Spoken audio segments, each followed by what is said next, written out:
Okay, I am going to talk about, from what I understand and have been confirmed from different sources, would be a Kundalini crisis,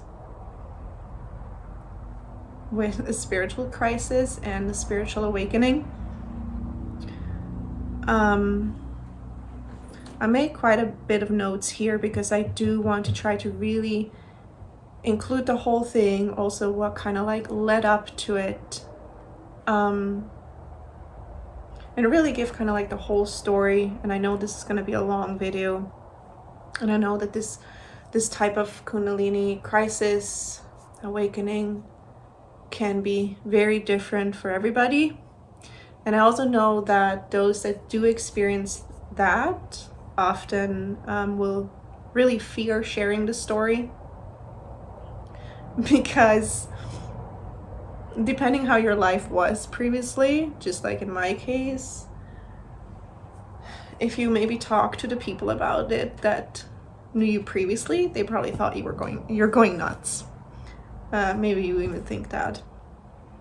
And so I know it can be quite challenging, and something's just been guiding me to record this. I don't even know if this video will be posted, but something has been just guiding to like that I should be really recording this and maybe put it out there, because I do find that it can help other people. Like, I know that it's actually very different for everybody. Symptoms can be different for everybody, but it can help others that are going through the same thing. It helped me sometimes watching it from other people, to understand that this stuff happens and you're not crazy. This is your reality, and I know it can change your whole life, how it has for me. So I do want to mention that previous to what happened, I've always had a spiritual side to me, in the sense that I always sensed energies and things in a certain way. I had certain knowings, but I was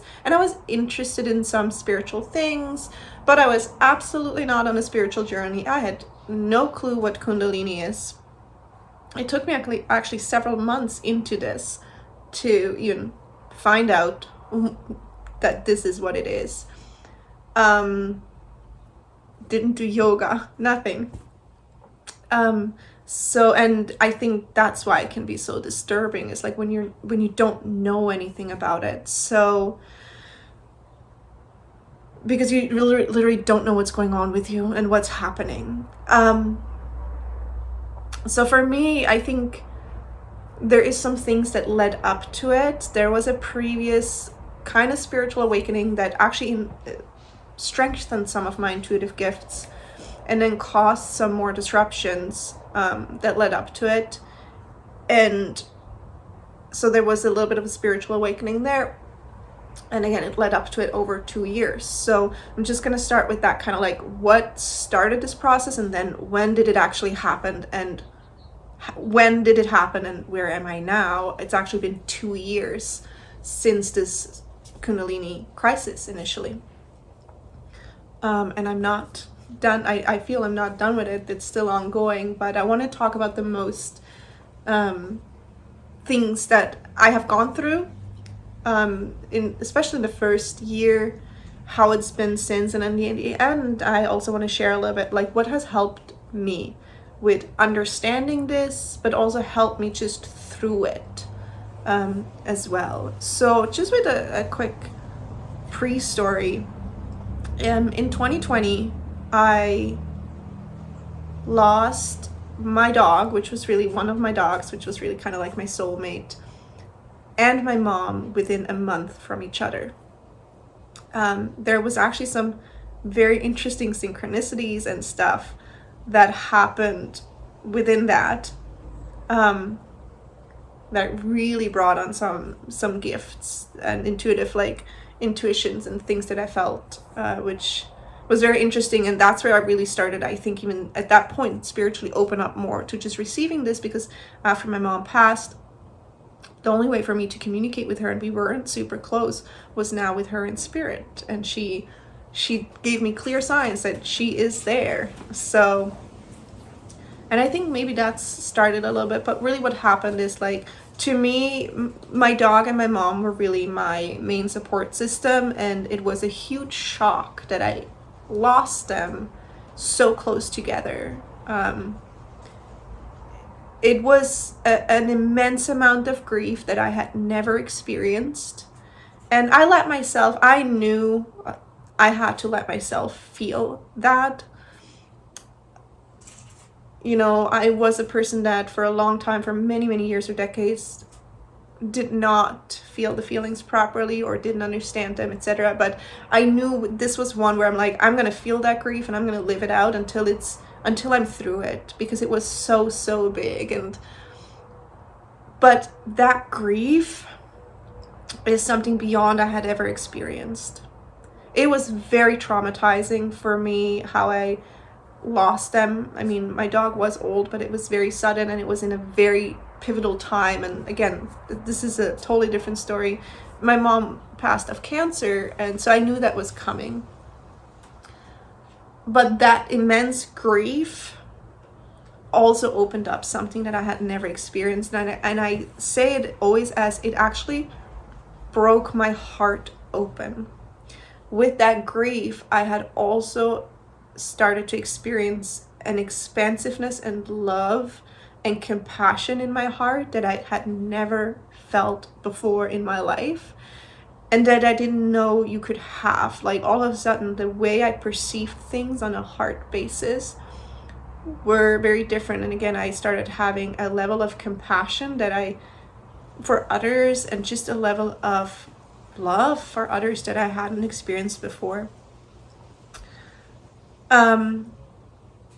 This also changed a lot of my values when they passed. When my mom passed, my mom was only 62, 63 when she passed. And, you know, I was not happy with my life previously. I was having a business, like I built the business, but I just felt like everything in my life was just about my business and working. And I felt very unfulfilled and lonely within this, because there was no space for me. Really, it was all just about the business. So it really was like, this was kind of like like my values changed of how I wanted to live my life and what I wanted out of life in that matter. That started there. So there was definitely an awakening that was going on there on different levels, of just kind of like the heart level, some intuitive stuff, the connection to spirit, and all kinds of things that started. This grief also took a lot of my energy levels. I was not very functional, and I'm not sure honestly how much this has to do with the Kundalini or not. I felt like I could only work about 50% to just make sure I pay my bills, and other than that I felt very cathartic, if that's the right word. Like, oftentimes just laying on the couch, and not even like because I was depressed, because I knew I was in grief, but it's like I either had such a strong mental exhaustion or physical exhaustion. Like, it was either one of them, that I just couldn't do anything else. And once I actually started coming out of the grief, once I started really having processed more of that, I mean, some of that exploded later a little bit into other things, but as soon as I started getting better, I mean, my energy level, just my everything in me was very weakened. So any kind of stress was much harder for me to process. And that during that time, I started to experience, I've always lived with anxiety and tension in my body, but I also didn't live in my body. And I still at times don't, but I lived out of my body for at least 20 years. And I'm still learning to stay into my body or come into my body. But I started experiencing anxiety that was so extreme. It's like there was no, you know, sometimes you have experiences, situations that happen and they cause you anxiety, and you like, okay, this situation triggers something, so it's causing me anxiety. So there's a stress level, but it was almost like I couldn't pinpoint it. It was always there. There was always energy in my body, in my chest, that felt like anxiety. And I was on the verge of crying basically all the time, because I didn't know what to do with that. I didn't know what to do with this anxiety, and it was so strong all the time. It really caused me to pull back in other levels because I just found it really hard to function at that point. Let's get to the crisis, how it started. Again, I had no idea of Kundalini, what it is. I just had no idea, okay, about anything. So I just wanted to add an extra clip quickly because the original video became much longer than I intended to, but this is really because I wanted to go into detail explaining kind of my process from the initial like Kundalini crisis rising, I guess, in my body over like a 2-year process, what has transpired for me.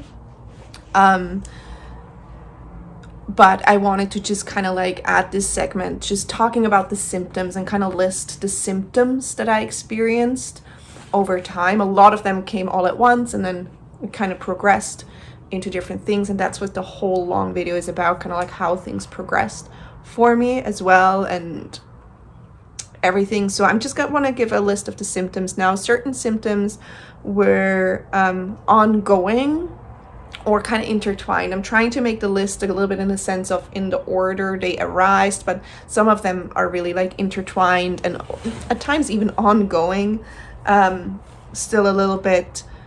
So there's a lot of that, but it basically started the night that it happened, the night that everything changed. And if you watch the video, I'll talk about that, how from one night, like one day to the other, everything changed. It started with basically opening up with energy running through my body that I just perceived at that point as adrenaline rushes. My heart was pounding, and I had sweat dripping off my neck like crazy. Like the moment I would open my eyes, I would just start dropping, and it was crazy. Like it wasn't just a little bit, it was just dropping. And that would then turn into panic attacks because obviously I'm just like, what the hell is going on? To basically opening my eyes eventually and be like, who am I? What am I? Like I wouldn't recognize my body. I didn't recognize things around me. Like I knew I was in my home, but I would literally be like, who am I? What am I? Where am I? I knew where I was, but it created extreme depersonalization and derealization, thinking that things around me aren't real, like total altered state of consciousness. I wouldn't recognize myself in the mirror, and those are all signs of panic attack, but that went on for a long time, and can still be ongoing at times. I had cold tremors as well, like heat and cold tremors. I lost from one moment to the other, basically that happened to like the first night. I lost all connection to my previous memories. That means I had all my memories from before that night, but they didn't feel like they were me. They all actually felt like they're really far away. They're not me. It felt like a different person basically, but I had all the memories and I understood they're me, but there's this total disconnect from them, which was one of the most confusing things that I experienced. And I still, to this date, 2 years later, have this disconnection from that.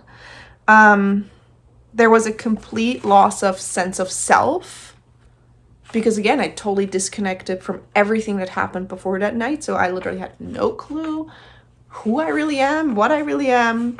There was extreme exhaustion. To the point where I couldn't tolerate any stimulation, nobody talking to me. The only thing I could tolerate was basically any form of meditation music or nature sounds. All my trauma that I experienced, everything felt like it was all here at once to want to be looked at. I had all kinds of sudden revelations around it as well. But there was also a lot of fear, a lot of confusion, a lot of panic that went on for weeks and months because my mind couldn't make sense of everything. The sense of time and space changed for me a lot at the beginning, in the sense where, again, it's like everything happened so suddenly. But oftentimes I would go somewhere, let's say I would drive somewhere and then I'm in a new place and it's like, I know how I got here, but it feels like I'm just dropped here. There's only the now, I'm just dropped here, and it was very confusing. I felt very much like a stranger in my body. I didn't feel connected to my body. I was just like, this is just the shell and I'm just looking out of my shell basically. But it's almost like I didn't recognize my meat suit in that sense. There was existential and spiritual crisis because all of a sudden you have other revelations, you have other insights, and you start researching things and you're trying to start put things together for you. So it definitely led into complete existential and spiritual crisis. I went into a very deep dark night of the soul that lasted quite a bit. I'm not sure if I'm fully out of it all the time, but it was quite intense. Then there came a phase of a nightmare that turned into a week of almost it almost felt like my mind was possessed by something else. And I don't know if that was the ego, like my protective parts fighting me. I don't know. It felt very weird. And after that, I suddenly went into a complete ego death. There's still a complete loss of sense of self with that. And it's a very interesting feeling. I talk more about that in the video. But there was this complete ego death where things felt lighter and it's almost like you can accept it all, but it wasn't, it's very complicated to explain in that sense. I talk more in the video about it, but I didn't feel like a person during that time either. I just felt like a spirit, and it was still very interesting. I only felt fully like myself when I slept, when I was dreaming. I talk more about that as well. So there's a lot of altered state of consciousness, which I still, again, 2 years in, still at times experience, really feeling myself. Doesn't happen as often. It happens still when I sleep. There has been an increase in my intuitive gifts from before. Maybe I pay more attention to it as well, but it's almost like I can feel things even more extreme than I used to. And make more sense of them. And then one thing that really stuck is how I experience time. So it's still that time and space. Like earlier I mentioned, I felt like I was just dropped here, but that changed more into the way I experience time. It's like everything that happened before that night is very, very far away. It feels like it's decades away. Certain things obviously are, but other things aren't, right? Because it doesn't feel like it was me. But then currently the way I experience time is very fast for me. So things that happened 2 years ago to me feel like they happened 2 months ago. Something that happened 2 months ago feels to me like it happened a week ago. So time has become really fast.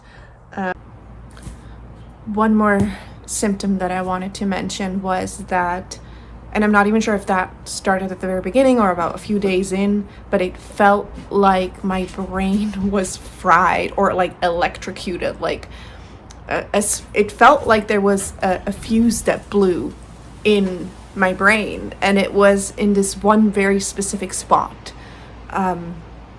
It was very interesting, and I remember like just recalling that there was this one specific spot that felt like it was electrocuted.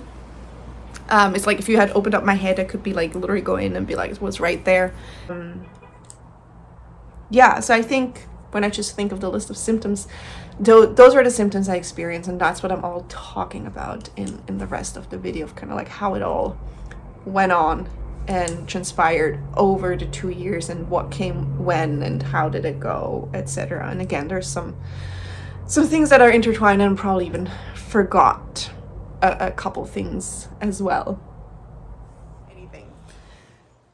One night, all of a sudden, I woke up in the middle of the night. I opened my eyes at whatever time in the morning, it was 2-3 o'clock in the morning, I can't remember, my heart was pounding like crazy, and I immediately, as soon as I opened my eyes, I started dripping sweat off my neck, particularly off my neck. It just ran down. It wasn't even like a little bit of cold sweat. It just like, I opened my, and it started running down, and my heart was pounding. I was like, oh my God, what's going on? I'm like, do I have an anxiety attack? Because I've experienced that before. So I started breathing into it, just breathing into it. It's like, you're okay.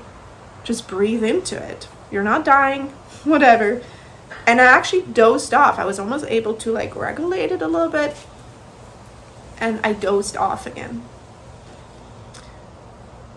And then the same thing would happen like at 5 o'clock in the morning. The same thing happened again. And it became very like, okay, what is going on with me? I sat up in my bed.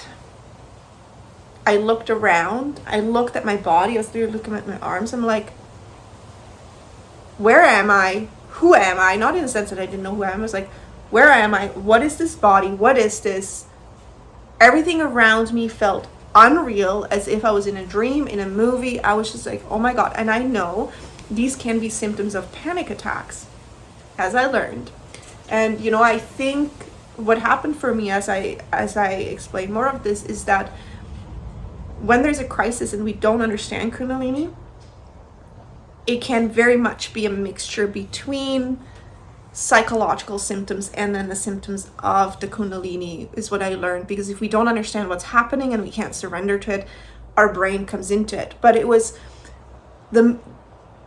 so I woke up and I'm like, what the hell? What the fuck is going on? But from that day on, and that is something that has been very profound and it lasted, has been ever since, I was looking at my body, and then I was like,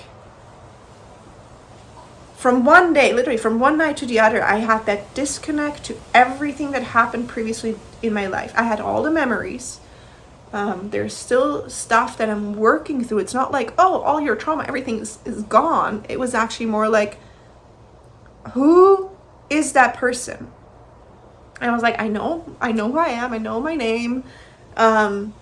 I have all the memories, but there was this disconnect of like, this is not me. This was never me. Who is that person that built this business? Who is this person that lived this life? Who is the person that experienced all that stuff? And even certain childhood memories, it's just like, who is that? There's a complete disconnect. And I just recently watched a video for myself where somebody explained that. And this is something that has been the hardest thing for me to process. I haven't seen that in the videos that I watched from too many people. So if that's something that's happened to you, you're not alone. But it was very, very confusing. It was like, what is going on? I don't understand. So I also, what I didn't mention is, my heart was pounding, right? As I woke up in the middle of the night, or when I woke up like this, my heart was pounding. But it's not just that. I kept having these energy rushes. They felt like adrenaline rushes going through my body all the time. And at that point, I called a friend, and it was basically like, I'm having a panic attack. Like, what? Because first I Googled, like, what's going on? It's like, you have a panic attack. I'm like, oh my God, I'm having a panic attack. I don't know why, but it's like this. And even I talked to him, like, everything feels unreal. I don't understand what's going on. And she talked to me, and it was great. But it was this complete, also this loss of self. That's like, I just had no clue who I was in any sense, so to say. I just didn't know. Like, it was this complete loss of self. And so I'm like, okay, I have a panic attack. I kind of started to even out a little bit throughout the day. Like, it was going on for actually several hours that I kept experiencing that. And it's almost like a spiral, because I'm like, why? Like, what is this body? And from that day on also, and it's sometimes I still have, like, I would look in the mirror, I'm like, I don't even know who this person is. I don't know this body. And it's like, I knew the body, I've seen it before, but it's like, who are you? And again, these can all be psychological symptoms of panic attack and dissociation and all those things. So as I'm reading this up, I'm like, oh shit, what's going on? So then this same thing kept happening. It actually happened over several months, but initially it happened several days in a row. Like before I went to the hospital first time, I was like, this happened like 5 days in a row. I'm like, does it have anything to do with the medication I took? Like, I don't understand. So every night I woke up in the exact same state. I would open my eyes, I have the adrenaline rushes, my heart's pounding, and it's just sweat dripping down. So that's when I went to the hospital for the first time. I'm like, I don't know what's going on with me. And they're like, you're having panic attacks. Here is I can't remember, a benzodiazepine, right? They're like, take this. They gave me a prescription. I took it once, and all it did was knock me out. It didn't do anything. Like, it didn't help with any of the other symptoms. It just knocked me out. And I think I took it twice. And initially also I found it so strong, I actually even lowered the dose because all it did was knock me out. I'm like, okay, maybe it's too much. I mean, I need to be functioning somehow. At that point I had to cancel all my appointments with my clients because I was like, I don't know what's going on. So I discontinued the medication fairly quickly. Within a couple days, because I'm like, that's not working for me. And I ended up going to the hospital again. And they're like, you have panic attacks. This is what's going on. I can't remember how many times I went to the hospital, but it's like, I think they gave me another prescription. It kept going on and it didn't help. And at this point I was desperate. I called the mental health crisis line. I was like, I keep having these panic attacks and I don't know what's going on. The medication, that's not working. It's like, I'm scared. And they would just tell me, go to the hospital. But the hospital didn't help me. And it got to a point where I actually could barely function because this kept going on. I couldn't take care of myself. I wasn't really able to eat or anything. So I always got to a point where mid-afternoon I had enough energy that I could get up and prep myself a smoothie for the next day. So I had something that I could get into me, right? That I had it ready in a banana. And so I had it ready for the next day. But I didn't sleep anymore, basically. Like, the sleep got to a point where I would fall asleep for an hour and it would start. And I would fall asleep again. It's almost like a nap, and it would start again. And I got really scared. I couldn't really take care of my dog at that point. Like, I could barely just remember to feed him. So I was like, I think I need to be hospitalized. I think I need help. I need to be admitted. Like, if I need to take medication for this, because again, I still have no clue what's going on. If I need to take medications for this, I need support. I cannot take the medication by myself because I cannot take care of myself if I do so. I had somebody pick up my dog, like just a friend that was like, it's like, can you please take care of my dog because I need to go to the hospital. I wasn't even able to get myself to the hospital. So I ended up at the hospital totally desperate, and I was like, can you please admit me? Like, this is what's going on. I don't know what to do. I need help. Can you please admit me? And at this point, I'm so glad they actually didn't. But at that point, I didn't understand why. So they basically said, we do not have the resources to admit you unless you are actively trying to harm yourself or others. We don't have the resources at this point to admit you. And the doctor was very kind and talked to me for a long time. And he was also like, you don't want to be there. And I was like, I can't take care of myself. I don't know what to do. But he's like, I'm sorry, I can't help you. He prescribed me another medication that I never took. And again, here I am at home, and it's still ongoing. Like, this went on and on. So I went to the hospital one more time about 2 days later. And that doctor finally did some tests on me, like, because until then they never actually did any real tests on me, even like testing my thyroid or anything. So that doctor finally just tested me, like, didn't heart rate stuff. He prescribed me a sleeping medication because he's like, do you sleep? And I was like, no, I don't sleep properly at the moment because it keeps happening. So he prescribed me sleeping pills that I never took because I'm like, I don't want something else that's going to alter my state because it's scary. It's scary as hell of what's happening. So I never ended up taking it. And I had a very dear friend that actually came to stay with me for a week to help me kind of like, and that was actually very helpful. It very felt if there was that was a very grounding person, and a person having her around was very helpful just to have another energy.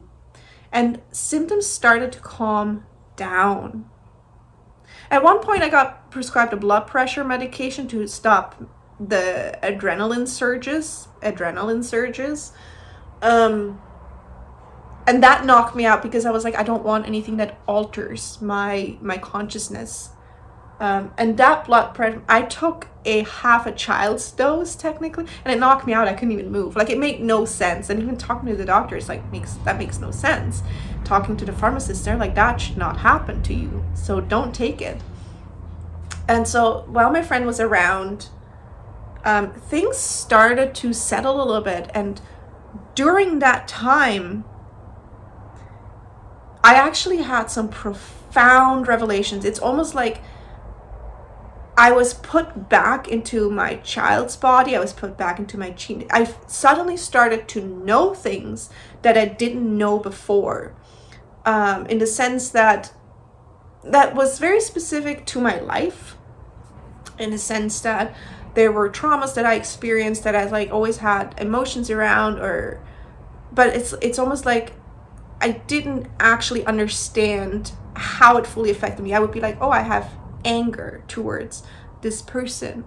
But it's almost like there's revelations that are started coming where it made sense what it actually did to me. It started, showing me things in sense of how it affected my self-worth, how it affected my insecurity, how I built a personality that was just based on survival.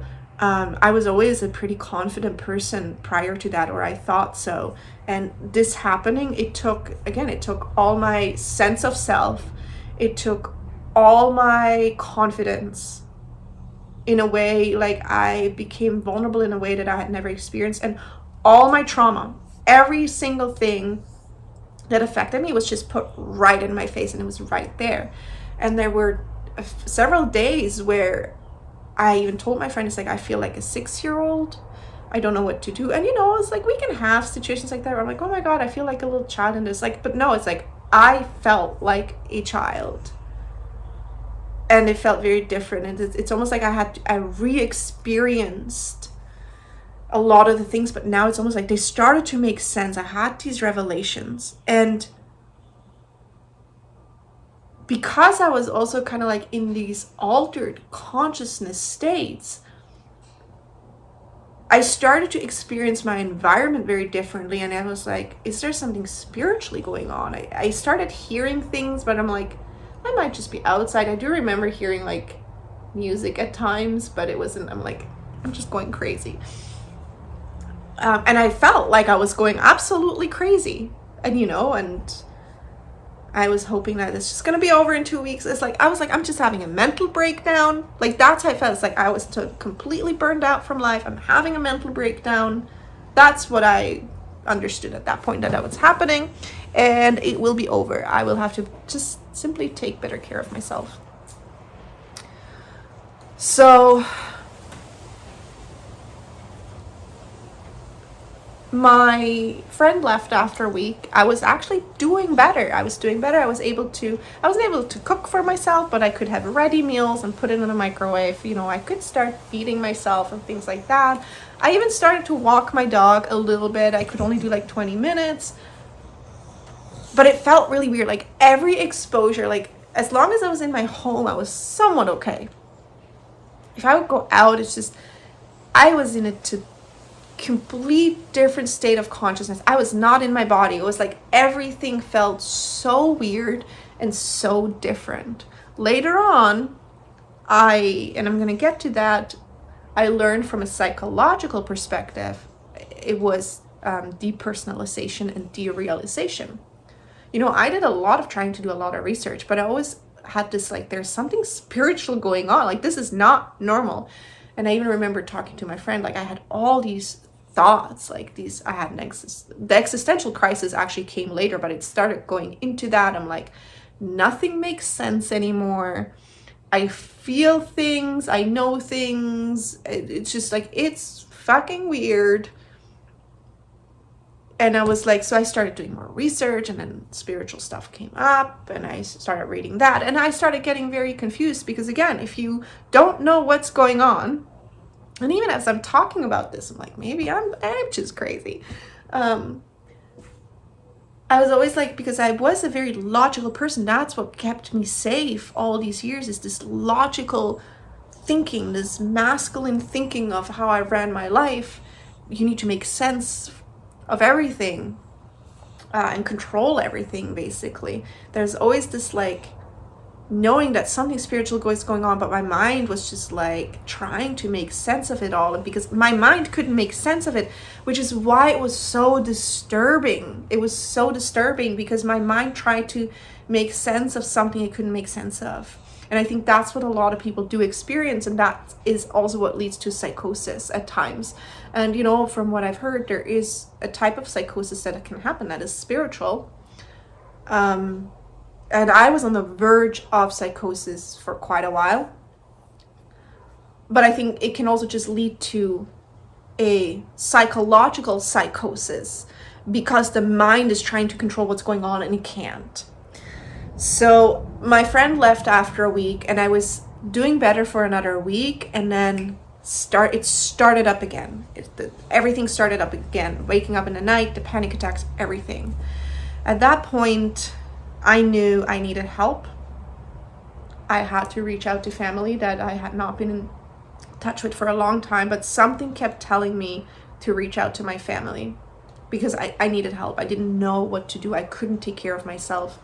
And that sense already came through while my friend was visiting, and I had this urge of, like, call your parent, call your parent, call your parent. And I only had one parent left. Couldn't call my mom, and that was actually very hard, because I couldn't call my mom because my mom had passed away. So I had to call my dad, and we have a very complicated relationship, or none at that point.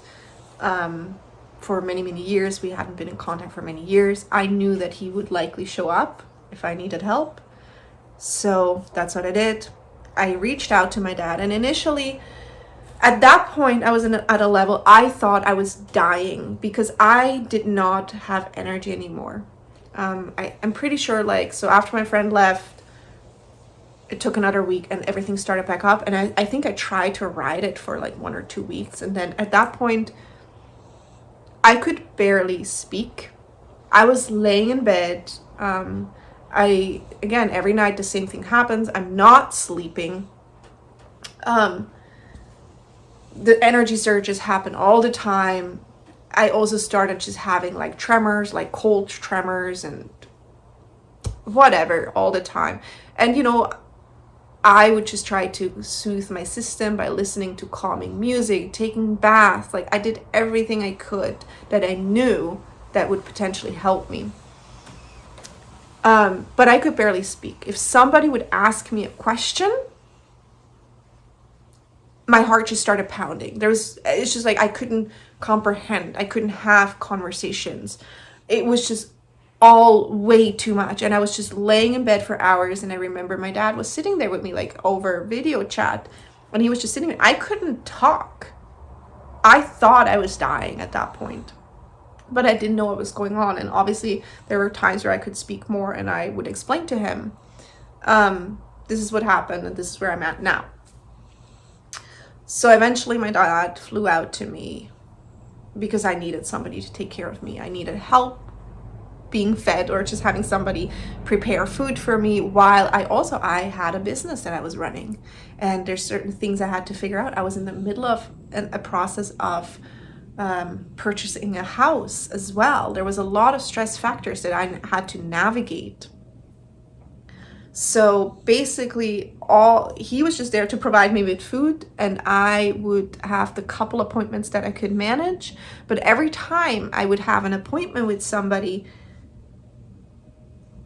things became very weird, in a sense where like it's almost like their energy, like something, it's almost like I left my body and everything went way more into this depersonalized state, and it was like I can't even handle it.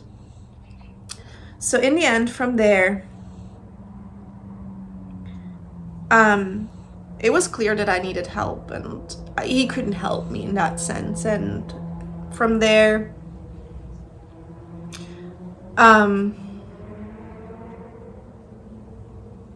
mean, I've thought I just had a mental breakdown, but what we sought out for me was actually a health retreat. And, you know, funny enough, we're looking at several retreats, and a lot of them were like recovery centers for people that struggle with substance abuse. And that is not what I needed. Of course, they would have options to help with burnout in that sense, but still, it's not what I was looking for. And I was also worried about being in an environment that may be more stressful for me. So we kept looking at things, and we found this one health retreat that was a few hours away from where I am at, that basically offered, and they would focus on different things. They would focus on people that want to lose weight. They would focus on people with anxiety. They would focus on people with burnout, all those things. And they basically would help you get back on your feet in whatever way that looks like for you. And that was through diet, through education, through counseling, professional counseling. And I had been in touch with my own counselor all the time throughout this. And then also different spa treatments that also were a lot of energy treatments. I didn't know that. It's like, and the funny enough, and I want to say that, you know, it can be real through challenging moments, and I still have that. Through challenging moments, it's hard for us to trust that the universe will put everything that we need right where it needs to be. I also was looking for a retreat where I could bring my dog, because at that point, and that is of course difficult, but it's almost like at that point, my dog, who's laying right here, was my only focus point, that I knew that I'm like, things are still okay. That was the only thing that made sense to me, because everything else felt off. Like, I'm not in this world. Like, there's more that I'll explain. It's just this, like, I didn't know where I was most of the time. Like, I knew where I was, but I didn't know where I was. And that was very confusing. And again, it's like this disconnection from all the memories. People that I knew, I looked at them and I just felt they were strangers. I knew who they were, but it's just like, everything felt so strange. And it almost felt like my dog was the only point of orientation that I had. So for me, it was very important to bring my dog. And I contacted the retreat center, and they had like the center, and then they have like a hotel that you stay at. And, you know, they're also talking like, if you have a pet, like, they can't accept pets in that hotel, but there's a resort that's next to them that accepts pets, and if you want to bring it, you can arrange that. So I tried to arrange a space with the resort to stay at, but they were booked out. So I messaged the retreat center. I'm like, can you make an exception? And I told them my history of having a pet-related business, and, you know, my dog is old and trained and won't make a peep, and won't, because they were worried about disturbing other people if you have a dog that barks or things like that, which is very understandable. So anyways, they were like, no, we can't allow a dog during this time. And for some reason, they're like, maybe talk to the hotel themselves. So that's what I did. I reached out to the hotel, explained my situation, explained what was going on. And they're like, yes, you can bring your dog. They're like, if there's an issue, you may have to leave, but we will allow you to bring your dog. And it was interesting at the retreat later, which I'm going to get to, the owner was like, he's like, there was something working around you, because they have never had an instance where a dog was allowed in that hotel during that time. Not once had the owner allowed a dog before. There was something that conspired around this, that you were able to do that. So at that point, I went to the retreat. I stayed there for 3 weeks. I'm only going to go into that quickly, but while I stayed there, I remember talking to the counselor there. I'm like, I don't understand what's going on. And I always told her, I feel like I was just dropped here. Like, even going to the retreat, I actually ended up, I had to stay a night at a hotel prior as I was going to retreat, and I had a panic attack in the hotel at 3 o'clock in the morning. Dragged myself out of the hotel into my car because that's where I felt safe in that moment. That was like, it's again, it's that point of orientation, that something that was familiar, because nothing made sense to me, only environments that were familiar. And I knew how I got to the retreat. I obviously drove parts of that myself as my dad was flying out. We drove him to the airport, and then I went from there. And I know how I got there, but at the same time, I felt like I was just dropped there. So my sense of time actually has changed ever since. And I'm going to talk about that a little bit later. The way I experience time has changed. And I was just like, everything that happened is just like, I don't know how I got here. How I got here. I know exactly. I can remember the things. I was walking around like a deer in headlight. No clue what was going on all the time. And just being very overstimulated. And I was like, I feel like I was just dropped here. Nothing made sense. That counselor, I'm going to talk about that a little bit later as well, was a blessing for me because of the modality that she was using, called IFS, the Internal Family Systems, which I'm now a practitioner of, and I'm going to talk about that later. But it was the first modality that helped me understand, not the Kundalini crisis. At that point, I still didn't know I had a Kundalini crisis. But it helped me understand almost like what happened prior to the Kundalini. It allowed me to look at myself in a way that I was never able to look at it before. And that was helpful. It started being very helpful. And, I was really trying to do a lot of work. I did a lot of journaling because I constantly had to process. And at the same time, I just needed a place where I'm being taken care of, where I don't have to worry about anything, and help my nervous system calm down to get to a point where I could function in the world, however that will look like. And interestingly enough, during that retreat, we had to write assessments like every day. What has changed? How are you? Da da da.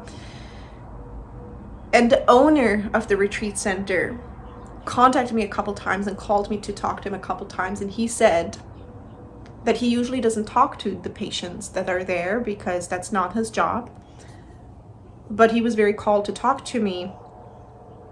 And he was very interesting because he sometimes almost spoke like in riddles, but I knew what he was saying, and he mentioned it a couple times, and he basically told me, you are having an awakening.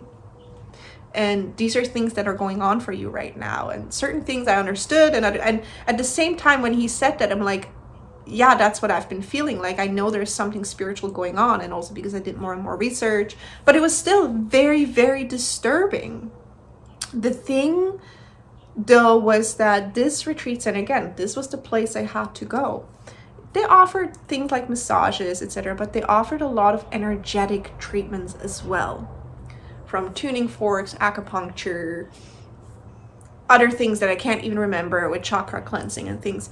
And it was very quickly, at the very beginning, I noticed it was the energy treatments that made a difference for me.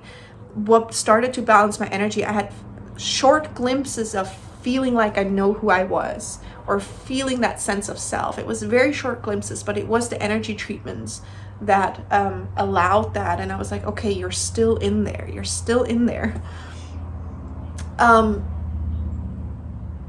So that was very, very interesting to me. So 3 weeks were over. I had to go home, and I was actually scared shitless to go home because I knew I could probably physically somewhat take care of myself, but I didn't feel stable. I didn't feel emotionally stable in any ways. I felt very afraid all the time because I still had this complete loss of self. And I'm going to go, this video is becoming very long, but I'm going to go more. There's so much more to it. I'm going to go into ego death and things that I experienced throughout, so if you want to watch that, whatever. But basically I got home, I still felt extremely depersonalized. I started more to understand, like, okay, there may be an awakening going on. Still didn't know about Kundalini. I was still on the verge of panic attacks a lot. Even just like going grocery shopping was almost this. Any stimulation was almost impossible because nothing made sense. And at that point, I got into a very dark night of the soul. Basically, I think that's what really started coming up. I continued to work with the counselor from that retreat, which is very, very helpful.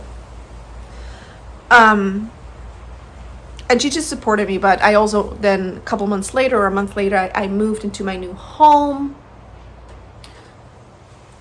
which was very disturbing because again, I was like, this is a strange place. It felt, I was not here. Like I was really not here. I was very extremely depersonalized. And at that point, I actually started almost like an existential crisis. I was reading up about depersonalization and derealization. I'm like, okay, this is happening. I'm like, will this ever end? Because it's been going on for months now that I felt absolutely whack at that point. I'm like, how much is spiritual? How much is psychological? Because my mind was just trying to make sense of it all. It was really hard to surrender if you still, again, have nobody that really can tell you this is what's happening. And even then, it's like your mind is trying to make sense. I knew I had to look for energetic treatment, so I tried.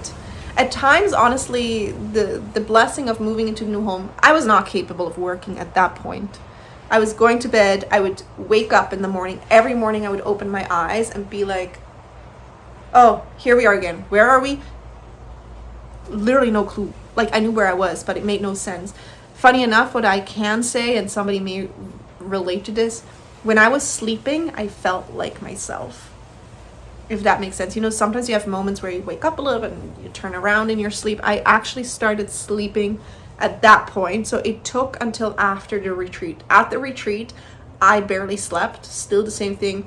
It took until after retreat that I started sleeping. It wasn't many hours. So even my energy levels, I was still fully depleted all the time. But I started sleeping. But you know, when you have that moment where you just wake up a little bit and turn around, keep sleeping, I could feel myself. So when I slept, I felt like myself. When my eyes are open in this world, I had no clue what the hell was going on. And I really tried to surrender. And you know, so for a timeline, this happened in 2022, the summer of 2022. I never even mentioned that. I'm right now recording this summer of 2024. So I just recently learned, I've done psychic development and things like that. And basically, you know, I learned that when you sleep, you go into the astral. And, you know, I've always dreams. I've been out there in the astral, and that's a whole different story about my dreams, of how they work and what I do. And very interesting. My dreamscape has always been very interesting. But because you're out of your body with your soul, astral traveling, whatever. So it would make sense that I would have felt like myself when I'm sleeping. So here I am, going to very, very dark night of the soul. And then that's where something happened. And you know, the dark night of the soul was hard because it was just, it's a dark night of the soul. You don't know what's going on. I didn't know if this would ever get better, when it would get better, how would I even survive this? And then there was a night where I had a very horrifying nightmare in a way that I never had. And it actually came, I got sick. I got sick for a week, very intensely. It felt like a flu, but it was very intense. I couldn't really get out of bed. And you know, it's like, well, if you have the flu, it is what it is. And then I started getting a little bit better. And then I had this horrifying nightmare. And again, at this point, I think this was something spiritual that happening. I don't even think it was the flu. It was something that happened that made it feel like the flu. I didn't have a cold or anything. I just had flu symptoms. And then I had this horrifying nightmare. And from there, I had about a week where my mind was running wild in ways that I had never experienced. It scared the shit out of me. Luckily, at that point, I had certain tools and understanding from that counselor through IFS that these are just parts of me. These, like, I would sit for hours on the couch and be like, this is just a part of me. This is not me. This is just a part of me. This is going to go away. You're going to get better. This is from the flu. You're going to get better. You're going to get better. So it almost felt like an evil entity in my brain, because it told me very disturbing things. What I should be doing, basically killing myself, whatever. But I was never suicidal. And I even wasn't suicidal at that point. It was just like my mind was doing that. I'm like, this is not even me. But it was very, very disturbing. And I was quite scared. And I did talk to my counselor. You know, I really sought the support. And I'm so glad I had that. And then all of a sudden, something switched. From one moment to the other, it's like a switch went off, and I started experiencing a calmness that I had never experienced before. And I felt super dissociated. It still felt depersonalized, but at that point it almost felt some of that stabilized. And to be honest, at this point, I still experience it, and I don't look at it as depersonalization anymore.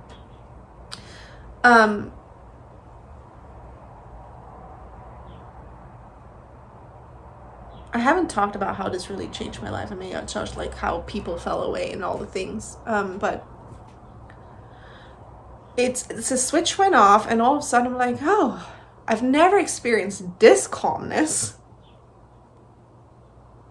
I started to see everything from a different perspective. And it's like, basically at that point, I experienced complete ego death. I was just there, but I didn't feel like a person. Like, that's the thing. It's like, at that point, this lasted for a couple months, and it was kind of like, I can't say it was blissful. Like, some people have Kundalini things and they're like, I was so blissful. I wasn't super blissful, but I was very, very content. I felt very content. I'm like, oh, that's not bad. That's okay. And I was talking to my counselor, like, I'm not sure if this is dissociation or what it is. Still, it wasn't fully understanding. And my counselor was very aware of what awakenings can be. She never said anything until that point to me. And I was like, I don't know if I'm just dissociated, but it doesn't feel like the same dissociation I experienced before. I feel actually very calm. I feel very centered. Things seem to be okay. But I also knew that I couldn't function like that in this world. That's the thing. There was just like, everything's okay. No need to do anything. No desires. It's still complete loss of self. But it's like I started seeing everything from like, I just was spirit. I was literally just spirit. And I always felt that, I remember telling my counselor, I was like, I feel like an alien in my body, because for one, I still don't recognize this body in the way I did before or connected. I don't feel like a human. I feel like I'm just looking out of my body, or of this body. But at this point, I feel very calm and it feels okay. And it's like, and that was the moment where she was telling me, you're having an awakening. I was like, oh, okay.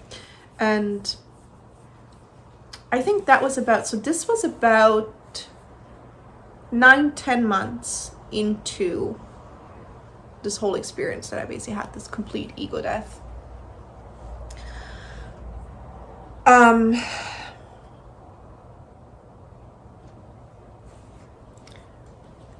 And from there,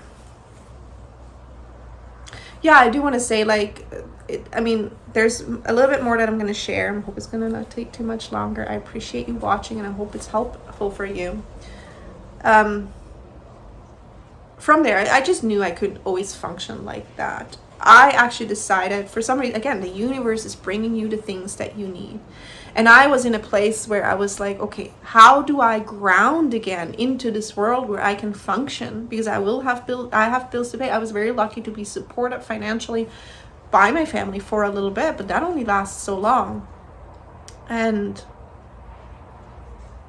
during that ego death time, I was still doing a lot of internal family systems works on my own while working with my counselor. I did a lot of that on my own as well, because I was like determined that I need to help myself, because again, all my trauma was in my face. Everything had to be dealt with, but I had to understand it. And IFS was what helped me really go down to like understanding. And I had so many revelations.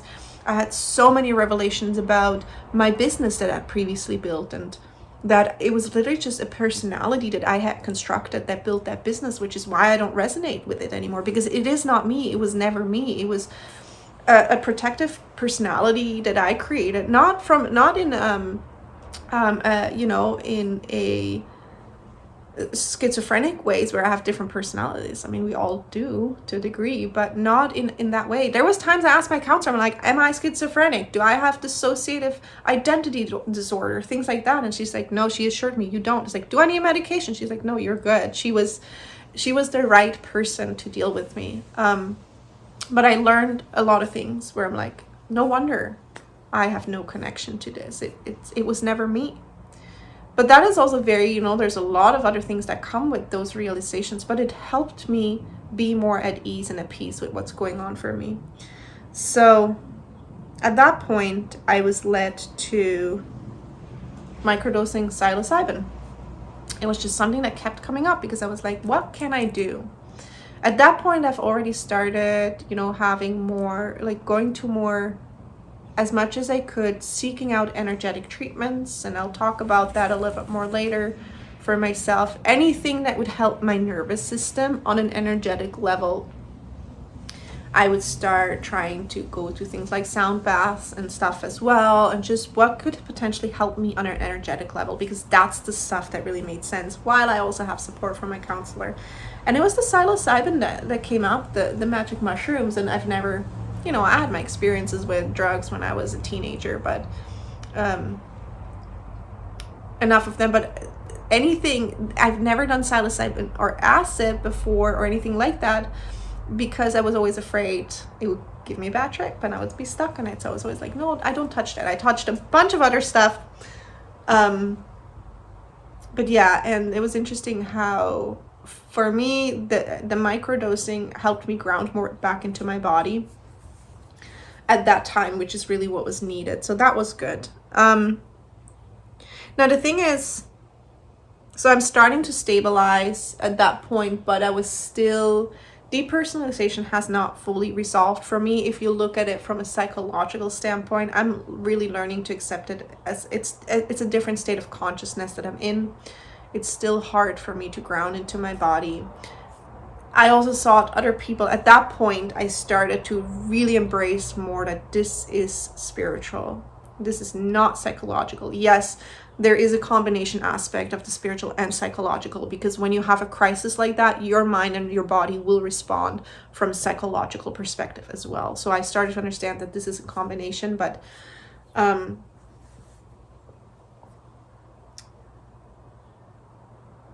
I now accept it as different states of consciousness that I can go in and out. And it's still difficult at times, because when I'm really grounded in my body and I can actually feel myself, I know exactly what I'm here to do. I can feel myself. It's like everything is clear and I feel very empowered. When I go into other states of consciousness, it's still sometimes difficult to navigate for me different things, to just accept that's just a different state of consciousness.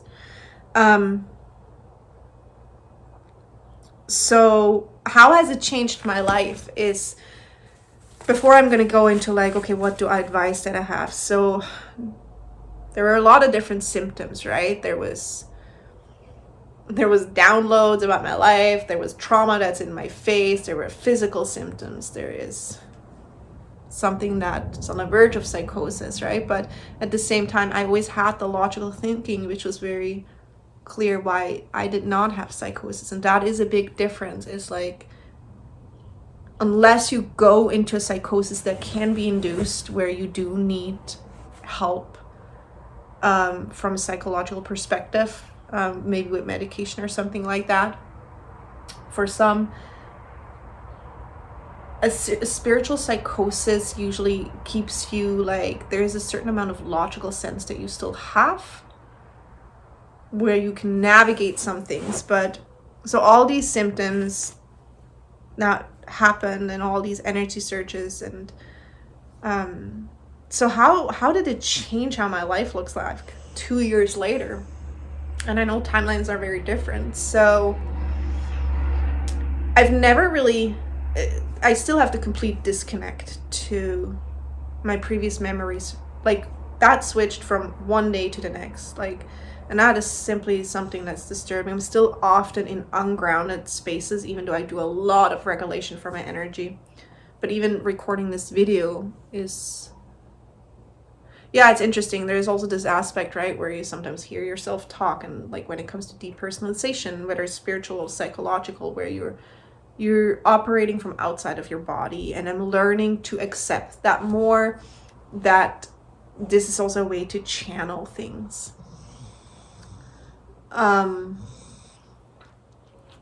But how has this changed my life? I mean, I'm a different person because who the person was before was not me. I'm on a spiritual journey that I'm like, what the hell are you talking about, basically? Where I started having interest more into looking things like that, where my connection to spirit has changed drastically, how I connect to spirit. My sense of time is very different.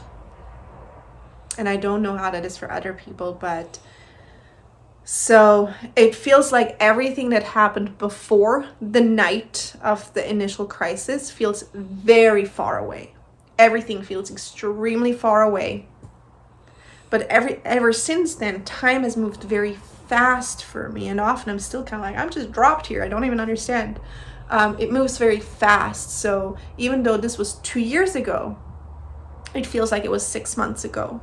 Things that happened 3 months ago for me feel like they happened a week ago. So my sense of time has changed. The way that I perceive things have very much changed. And I believe or assume, or I mean, who knows? I don't know. Think that this is still part of the process, that integration. The way I want to live my life has changed. Who I am has changed. The things that interest me has changed. But also the people in my life have changed. The majority of the people that I knew, I would say 99% of them have fallen away. The people I do still know, I find it difficult to talk about this because it makes no sense. They knew me as a person that I was before, and the way I was before, and my thinking that I had before. They probably just think I'm nuts. Maybe I am. Who knows? But it's still the reality that I live, and it's just all these things have changed.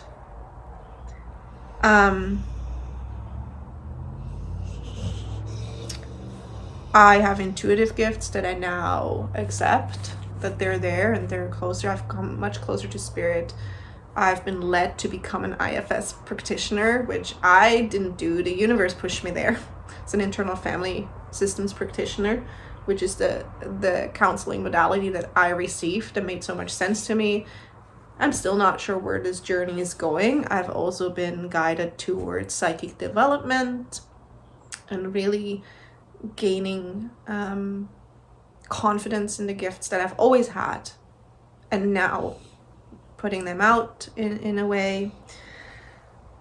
But yeah, it flipped my whole life upside down, and it can still be a challenge because it's really, you have to find ways of how do you integrate in the world now with this and experience these different states of consciousness in a way where you can stay grounded within them, I would say. But you know, it is really like, this is like this awakening thing is kind of like, wow. And you know, every now and then it's like, one thing that changed for me is like, there are still days where I have anxiety, and there's things that can trigger my anxiety in that sense, you know, where just like before, you have a trigger that can bring up childhood trauma, that can bring up things basically, and it triggers, and these are my shadows that I have to work on, right? They're now here to be worked on, and that's okay. And I sometimes have random spikes of energy moving through my body, but now I just see it as energy, not like, even if I can't pinpoint it, and it's anxiety, but it's not as actually, overall, what I experience in my body, the energy in my body, to previously the stress and tension I experienced before that in my body, leading up, but even before, it's not the same anymore. My body actually feels more comfortable to live in, even though I still feel very estranged from it at times. It's just that the tension in my body is less, and I don't have as much anxiety in that sense. It's more like now I can be in my body very calm, or sometimes I'm just out of my body. It's just, that's where it comes to, right? Grounding your energy. But it has changed the people in my life, and it's put me through a very lonely period. It's forced me to actually seek connections in other places, and that's very hard when you're going through a crisis, because you don't understand what's going on around you, but you also know that doing this alone can be very difficult. So I want to just move into like my advice. I'm pretty sure I talked about all the symptoms. I did want to talk about, even this loss of self.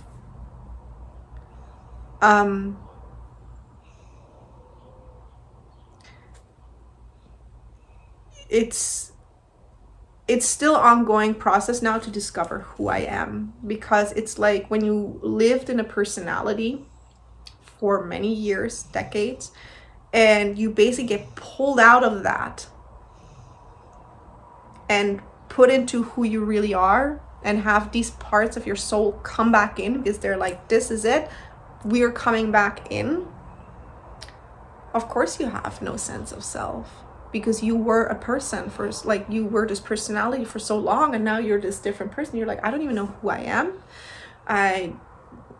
There's certain things that you're like, oh yeah, I always enjoyed this, right? But you have to rediscover yourself, and you have to learn about aspects of yourself that previously you just didn't let in, and things that are there, and the trauma aspects and all your shadows, and you have to integrate them. And it can be disturbing when you're coming from a place of this crisis point, where you have existential crises in between. And then, the ego death. Everybody wants to achieve ego death. You do not want ego death. It's not sustainable in this world. It's not. And I'm not, people are like, oh my God, it's like transcending the ego. It's like, it was a very calm experience, but you still have, even then, you have a complete loss of self. And it just doesn't work with this reality long term. I think it could be very pleasant, if you're somewhere in a monastery forever, and you can just walk around like that, and you don't have to worry about anything. But otherwise, it doesn't work. You do have a different sense of compassion for other people, like there's just, your whole self is here in a different way. And on one side, it was beautiful to experience that, because it gave me hope, and it also showed me who I am as my true self, or as a spirit. And that was very beautiful. But again, it's just, we still have a brain that functions, and this needs to be integrated somehow. And the more I've been learning, because now I'm starting to, obviously you start to follow different spiritual teachers, etc. It is this in and out all the time. It's a little bit disturbing when everything happens so sudden, for those people that have more gradual awakenings. Some people don't get this type of awakening, and honestly, sometimes I wish I didn't. Other times I'm like, oh well, that's cool. But it's strange. It feels strange. It feels strange to talk to people about this. Like, who will even understand that or accept that when you start talking about these things, right? And yeah, there's a lot of people. unless somebody has experienced a Kundalini crisis, they can never fully understand what it feels like and how fucking weird it is, basically. There's a lot of people that do have awakenings otherwise, or that are more gentle. It's not the same. It's just not the same. And some people want to awaken their Kundalini as, you know what, if you can do that in a gentle way, I think that's great. I prefer not to have this as a crisis. So for me, I actually found out that this was a Kundalini crisis the more I researched, the more I listened to people about the symptoms, and the more I connected with other people that are more familiar with this. They confirmed that. I'm like, okay, this is really what's going on. So the advice I want to give is, I want to give you some different things these are things that helped me, because it's important that you get support. If you're in this situation, get support. So that's the first thing, seek support. But it's important to be mindful of where you seek the support from, because the people that are in your life that are not spiritual, if you have just people that are not in this type of thinking whatsoever, they will not understand. They can't understand, and they probably will tell you, you need psychological assistance. Maybe you need to go to the mental hospital. Which is not what you need unless you're a danger to yourself or others. So it's important that you try to find people, communities that understand this, or at least can be open-minded to this, where they can just provide space for you, where you're not being told that you're crazy. And even if you can find people that can explain that to you. So people that might be able to explain this to you could be people that are shamans or work with shamanism, for example, other healing practitioners.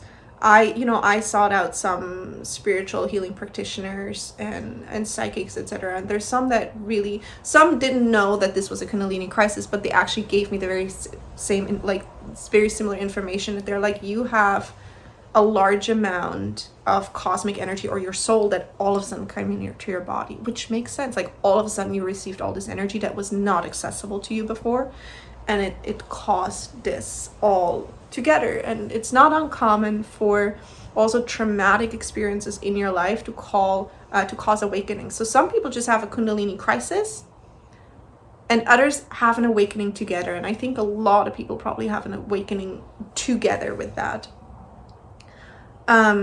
So try to seek out people that you feel supported with.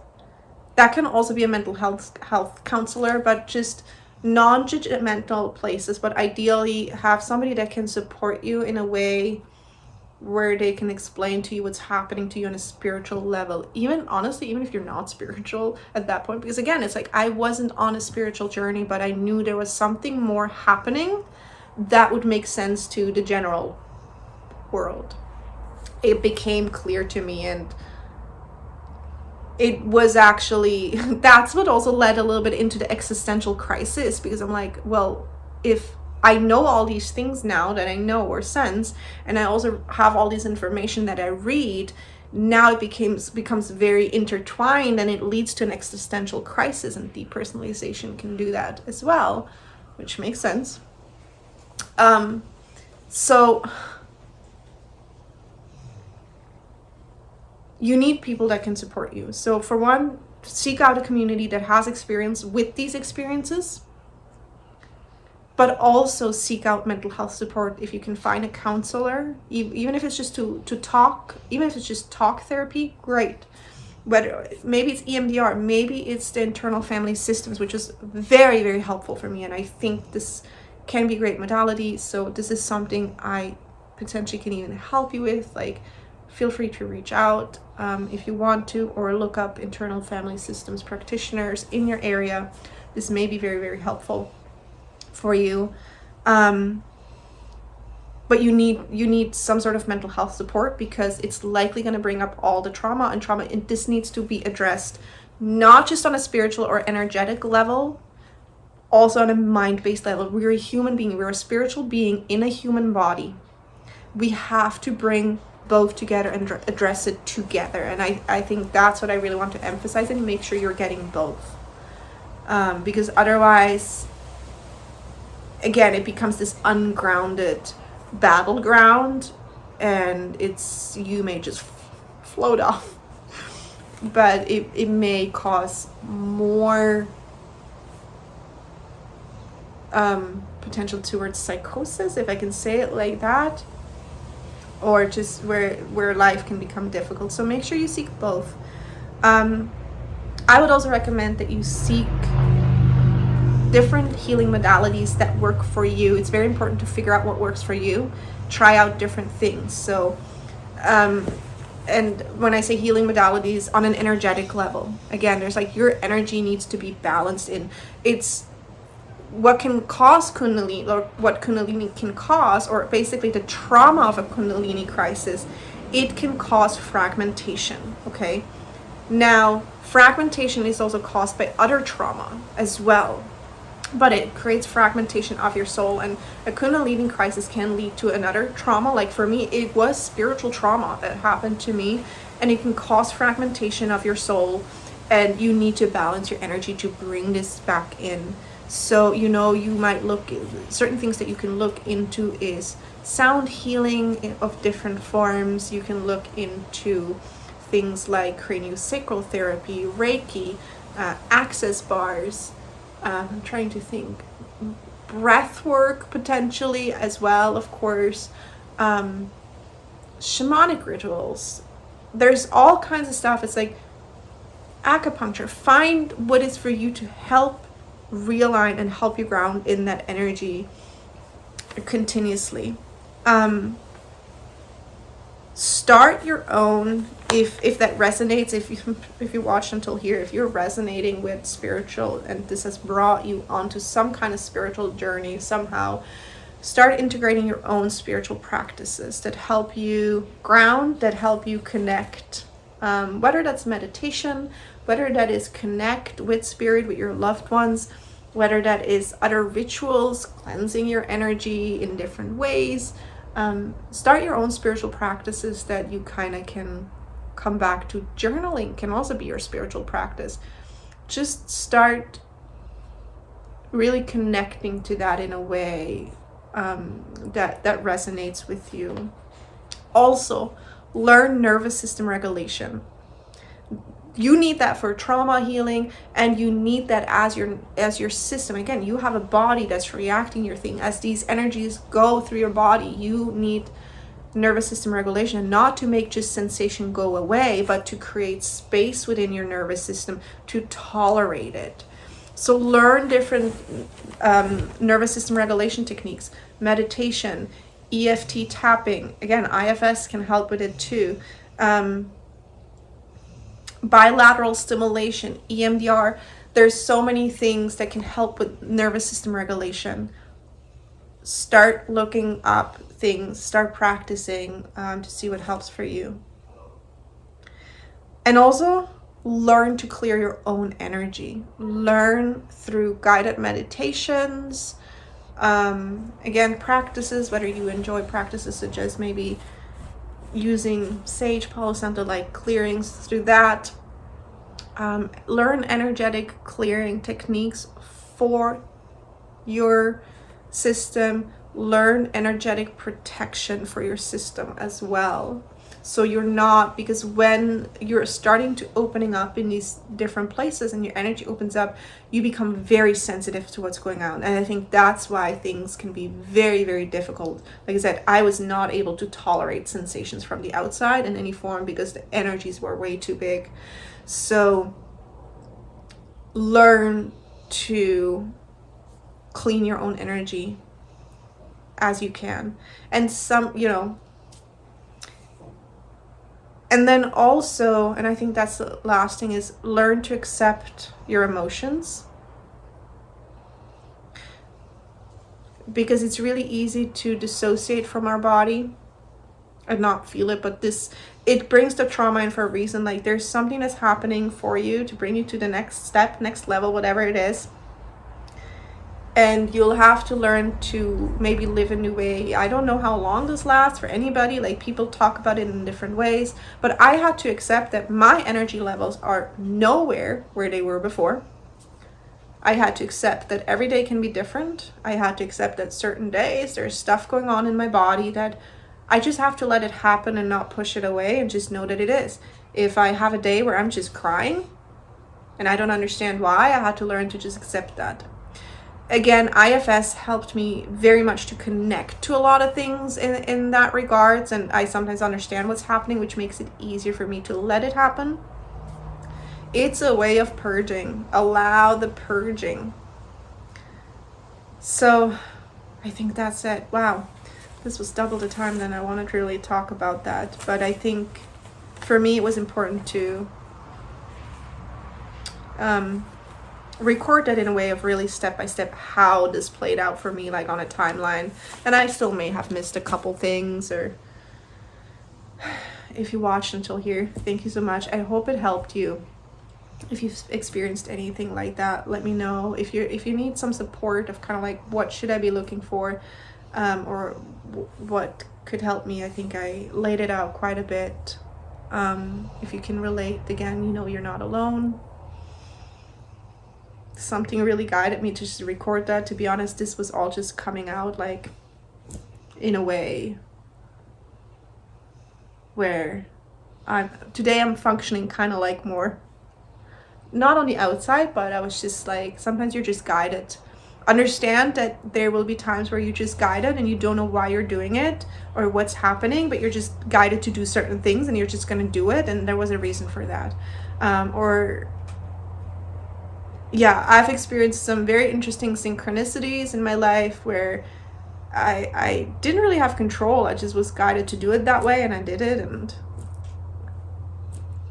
even like building a new business, and I don't even know how it's going to look like or why or etc. It's just the universe is just in some way pushing me in that direction, and it's just taking it day by day and learning to work more within your flow as much as you can. Just learn to more focus on what is it that you need and that keeps you stable and grounded, and know that this can change all the time, and taking it kind of like on a day-by-day basis, and be gentle with yourself. So that's it, I guess. Thanks for listening.